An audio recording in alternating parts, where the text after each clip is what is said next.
Alors, ce sont des images JPEG qu'on a utilisées. Est-ce que dans Photoshop, là, c'est des images JPEG? Pas du tout.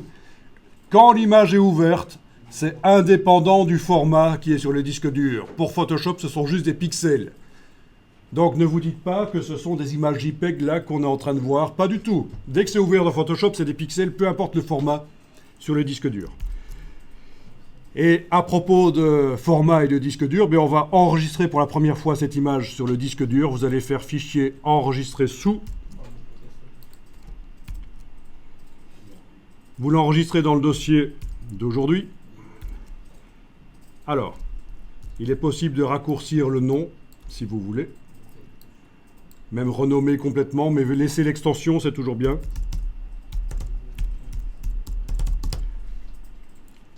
Alors, en ce qui concerne les noms, moi je vous conseille de rarement dépasser les... Cliquez pas sur enregistrer trop vite. Hein. Je suis toujours dans ma boîte ici en train de vous expliquer quelque chose. D'abord, évitez les noms de plus de 32 caractères. Évitez les espaces. Donc, mettez des underscores ou des tirets. Évitez les accents. Évitez de commencer par des nombres. Ça, c'est vraiment les 4 règles qui vont vous éviter des problèmes. Après, vous allez pouvoir mettre l'image sur un serveur web, n'importe quoi. Ça va marcher, ça va passer. Donc, d'office, moi, même si le disque dur accepte tout ce que je viens de dire, si on pourrait faire différemment, s'il accepte les espaces, s'il accepte les accents, s'il accepte les noms qui commencent par des chiffres, malgré tout, je ne le fais pas.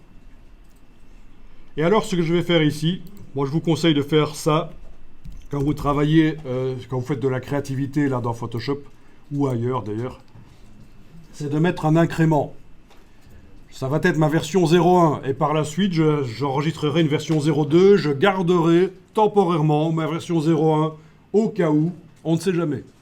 Ça, c'est la bonne logique quand on travaille, parce qu'il y a des gens qui travaillent pendant des heures sur le même fichier, en n'enregistrant jamais sous un nom différent. Ils font une erreur, il y a des choses qui disparaissent, mais s'ils viennent d'enregistrer, c'est foutu. CTRL Z, tant que tu n'as pas fermé l'image. Et encore, on va en parler des CTRL Z et de la palette historique de Photoshop, mais bon. Donc moi, je vous conseille de faire comme ça. Alors, on enregistre au format Photoshop. Voilà. Donc, c'est-à-dire l'extension PSD. Alors, parfois, vous allez voir l'extension PSB.